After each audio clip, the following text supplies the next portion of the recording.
নমস্কার বন্ধুরা, স্বাগত আপনাদের এই নতুন গল্পের ঠিকানায়, যেখানে শব্দেরা কথা বলে আর গল্পেরা ছুঁয়ে যায় হৃদয়। আমি পঙ্কজ, আর এই চ্যানেল গল্প করে গপ্প বলিতে আপনারা শুনতে পাবেন রহস্য, ভয়, ভালোবাসা, ইতিহাস, অ্যাডভেঞ্চার আর এমন কিছু গল্প যেগুলো রাতের ঘুম কেড়ে নেবে অথবা মনে গেঁথে থাকবে বহুদিন। প্রতিটি গল্প বলা হবে মন দিয়ে, বাংলা ভাষার আবেগ আর কল্পনার রঙে।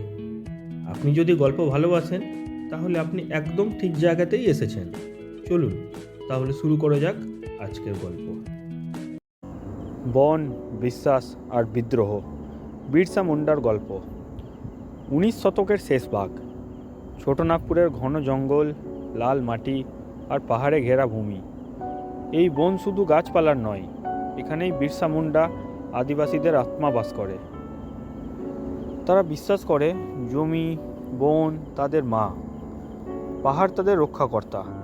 কিন্তু সেই শান্ত জীবনে ধীরে ধীরে নেমে আসে অশান্তির ছায়া। সালটা ছিল 1875। এই ছোটনাগপুর অঞ্চলে উলিহাতু গ্রামে জন্ম নিল এক শিশু। নাম তার বিরসা মুন্ডা। বাবা সুগানা মুন্ডা, মা কর্মী হাতু। দরিদ্র পরিবার, কিন্তু প্রকৃতির সঙ্গে সম্পর্ক গভীর। ছোটবেলা থেকে বিরসা ছিল অন্যরকম।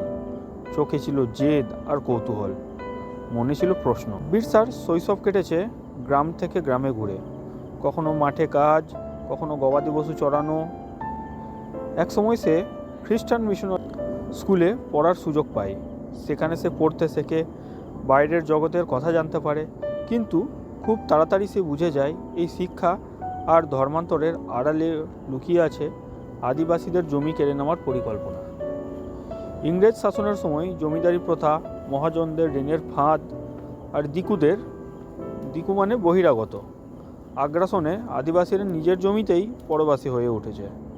যে জমিতে তাদের পূর্বপুরুষেরা চাষ করেছে, সেই জমির মালিকানা চলে যাচ্ছিল অন্যের হাতে। এই অন্যায় বিরসাকে ভিতর থেকে নাড়িয়ে দিল। যৌবনে পা দিতেই বিরসা নিজেকে শুধু একজন যুবক হিসেবে নয়, একজন নেতা হিসাবে আবিষ্কার করলো। সে প্রচার করতে লাগলো আদিবাসীদের নিজস্ব সংস্কৃতি, বিশ্বাস আর জমি রক্ষা করতে হবে। ধীরে ধীরে মানুষ তাকে ডাকতে শুরু করলো ধরতি আবা, অর্থাৎ পৃথিবী পিতা। বিরসা বলতেন, আমাদের জমি আমাদের, বন আমাদের মা। কেউ যদি তা কেড়ে নিতে আসে তবে আমরা চুপ করে থাকবো না। সে ধর্মীয় সংস্কারও শুরু করেছিল। মদ্যপান, কুসংস্কার, সামাজিক বিভাজনের বিরুদ্ধে কথা বলতো। মানুষ তার কথা শুনতো, কারণ তার কণ্ঠে ছিল সত্যের আগুন। 1899 থেকে 1900 সাল। ইতিহাসে এই সময়টি পরিচিত উলগুলোর নামে, অর্থাৎ মহাবিদ্রোহ। বিরসা মুন্ডার ডাকে হাজার হাজার আদিবাসী একত্রিত হলো। তীর, ধনুক, লাঠি, এই সামান্য অস্ত্রই ছিল তাদের সম্বল, কিন্তু সাহসে ছিল তারা অদম্য। তারা আক্রমণ করলো পুলিশ স্টেশন, জমিদারের বাড়ি, ব্রিটিশ শাসনের প্রতীকগুলোকে। এই বিদ্রোহ শুধু অস্ত্রের ছিল না, এ ছিল আত্মসম্মানের বিদ্রোহ। ইংরেজ সরকার আতঙ্কিত হয়ে পড়ল। তারা বুঝে গেল এই তরুণ নেতাকে থামাতে না পারলে পুরো অঞ্চল হাতছাড়া হয়ে যেতে পারে। 1900 সালের শুরুতে বিশ্বাসঘাতকতার মাধ্যমে বিরসা মুন্ডাকে গ্রেপ্তার করা হয়। তাকে পাঠানো হয় রাঁচি জেলে। বয়স তখন মাত্র 25। 1900 সালের 9 জুন জেলের অন্ধকার প্রকোষ্ঠে বিরসার মৃত্যু হয়। সরকারি নথিতে লেখা হলো কলেরা, কিন্তু আদিবাসীদের বিশ্বাস তাদের ধরতি আপাকে ধীরে ধীরে শেষ করে দেওয়া হয়েছিল। বিরসা মুন্ডা মারা গেলেও তার স্বপ্ন মরেনি। তার বিদ্রোহের ফলেই পরে আদিবাসীদের জমির অধিকার রক্ষার জন্য আইন তৈরি হয়। ছোটনাগপুর টেনেন্সি অ্যাক্ট তারই প্রভাব। আজও ঝাড়খণ্ড, ওড়িশা, পশ্চিমবঙ্গের জঙ্গলে যখন বাতাস বয়ে যায়, মানুষ বলে ধরতি আবা এখনও আছেন, তিনি বনের নিঃশ্বাসে বেঁচে আছেন।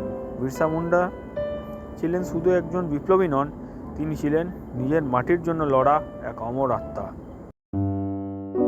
ভিডিওটা ভালো লাগলে লাইক করুন, চ্যানেলটিকে সাবস্ক্রাইব করুন আর কমেন্টে জানান পরের গল্পটা আপনি কি শুনতে চান।